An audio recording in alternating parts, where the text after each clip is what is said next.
Welcome back. This is part, 12, isn't it? Yeah, part 12 of What Happened to the Alien and Predator series. Yeah, I know the review's late. I've been busy, okay? Well, after so many years of waiting, we now finally have the Alien prequel, Prometheus. No, wait, hang on, it's not a prequel. Oh, actually it is. No, wait, what? What is this? I don't even... Yeah, the pre-release press about whether or not this movie was a prequel to Alien was pretty confusing to say the least. The filmmakers would be coming out with vague statements to the effect of, oh, just because it's set before Alien doesn't mean it's a prequel. No, that's exactly what it means. My only guess as to why Ridley Scott and the rest were being so vague about the whole prequel thing is because they wanted to distance themselves from the previous lot of Alien movies. And, well, unfortunately I can't really say I blame them. In all honesty, this movie is less of a direct prequel to Alien and more of a spin-off. Instead of the movie being about Ripley and the aliens, it's actually about the space jockeys, that alien race we saw remnants of also briefly in the derelict ship in the first Alien. But it's always clear that this movie is indeed set in the same universe as Alien, as the movie does feature many of the hallmarks of that franchise. There's the derelict ship, there's the space jockey, there's Weyland, there's LV-426, there's the alien music, there's the HR Giga designs, and yes, there's even an alien in the movie. Well, sort of. Set in the late 21st century, the film follows archaeologist Elizabeth Shaw, who discovers a series of ancient star maps amongst the remnants of several of Earth's ancient cultures. Believing this to be evidence of an alien race that are the forerunners to life on Earth, Shaw, along with the crew of the exploration ship the Prometheus, funded by the aged billionaire Peter Weyland, follow the map to the distant world of LV-223, where they discover the remnants of an advanced alien civilization. The space jockeys. Yeah, I know they call them the engineers in this movie, but we've been calling them space jockeys since 1979, and I'll be damned if I'm going to change now. But as the crew of the Prometheus begin to explore the structures of this past civilization, well, as you can imagine, things go wrong. As it turns out, the very gods that created us now want to destroy us. So, what did I think of this movie? Well, I sort of had mixed feelings. The first 2/3 of the film build up rather well, but it's in the final third that things start to fall apart. It begins strong, but then it ends weak, and that's a real shame because the film really does have a lot going for it. The production values for starters are fantastic. Aside from the 3D, which I really didn't feel particularly added anything to the film, the visuals are gorgeous. Everything from the cinematography, the set designs, the sound, the locations, to the largely practical special effects is brilliantly used to create this dark, sinister, and yet strangely beautiful world which you really do find yourself getting absorbed into. The casting is spot on. Even the actors who only have bit parts in the film really do give it their all. Idris Elba as the ship's captain Janek, for instance, despite not really having that much material to work with, manages to create one of the film's most likeable characters. But it's Michael Fassbender who steals the show as the android David. He's such a fascinating character, like some kind of cross between Lawrence of Arabia and the HAL 9000. It's interesting to see the parallels between the engineers who created humanity and the humans who created David, and it's clear that despite his curiosity and helpfulness, that David does bear some resentment towards his masters. Also, I must say it's the first time in quite a while that I've actually been scared watching one of these alien movies. The C-section scene, for instance, despite being, well, totally ridiculous, nevertheless did have me squirming in my seat. And the premise of the movie really is interesting. If an alien race were to be the creators of life on Earth, if humanity were to then meet these aliens, that would effectively be the same as meeting God. And of course the movie does use the premise to hit at that big question. Just why are we here?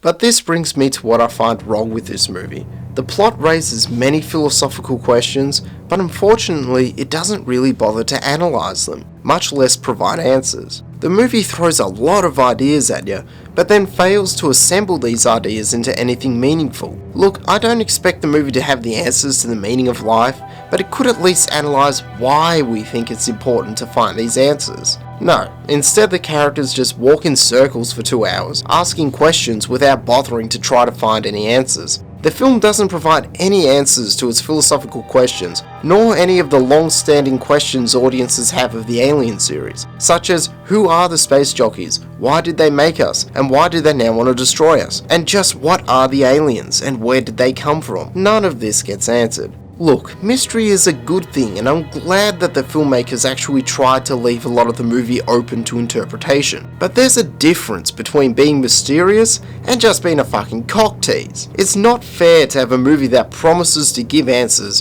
but then fails to deliver.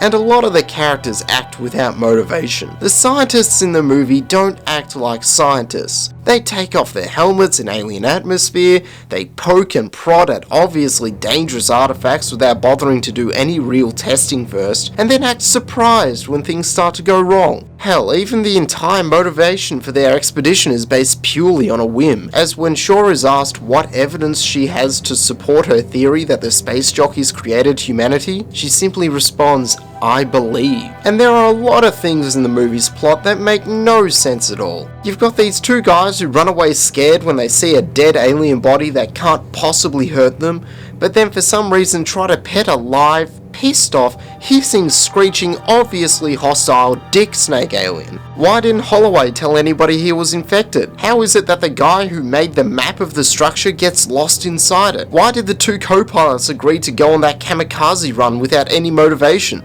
Were they just suicidal? Why would Weyland have to secretly hide his presence from the crew aboard his own ship? Why would the space jockeys make a star map that leads directly to a weapons facility? If this movie takes place on the planet that's right next to the one from the previous movies, why don't anyone from the previous movies know about its existence? Why does David say 18 days, 36 hours instead of 19 days and 12 hours? Why does the technology in the film look more advanced than the tech we saw in the other Alien movies, even though this movie takes place before them? Why didn't anybody raise an eyebrow after Shaw had her impromptu alien abortion? How can Shaw keep on running like a goddamn triathlete after having her stomach cut open and stapled back together? Why didn't Vickers go to her lifeboat when the ship was crashing instead of the escape pod? I could go on, but it's clear the movie should have gone through a few more drafts in order to iron out these kinks. But the thing about the movie that annoyed me the most was the ending. Or should I say, lack of ending. They tried too hard to set the film up for a sequel,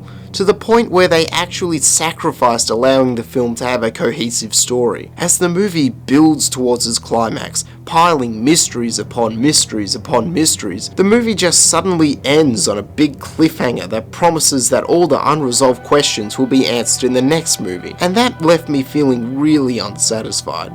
I spent 2 hours watching this movie, only to find out that I should have just waited for the next one. I thought I was going to see the movie Prometheus, but it turns out that I was just watching a 2-hour long teaser trailer for Prometheus 2. They should have just focused on telling a good story this time around. So, what did I think of Prometheus overall? Well, despite all what I said, I thought it was okay. It's the first Alien movie in a long time to have the look and feel that an Alien movie should, and it's actually the only one of the Alien sequels that I feel recaptures the atmosphere and tone of the first film. But it's that last third where the movie really falls apart, with annoyingly unresolved questions and an unsatisfying cliffhanger ending. I thought it was alright.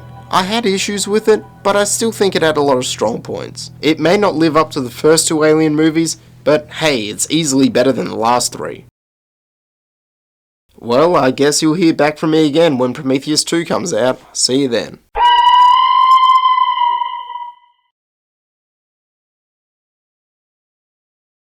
Oh, one more thing. Where the hell is Predators 2 already? Come on!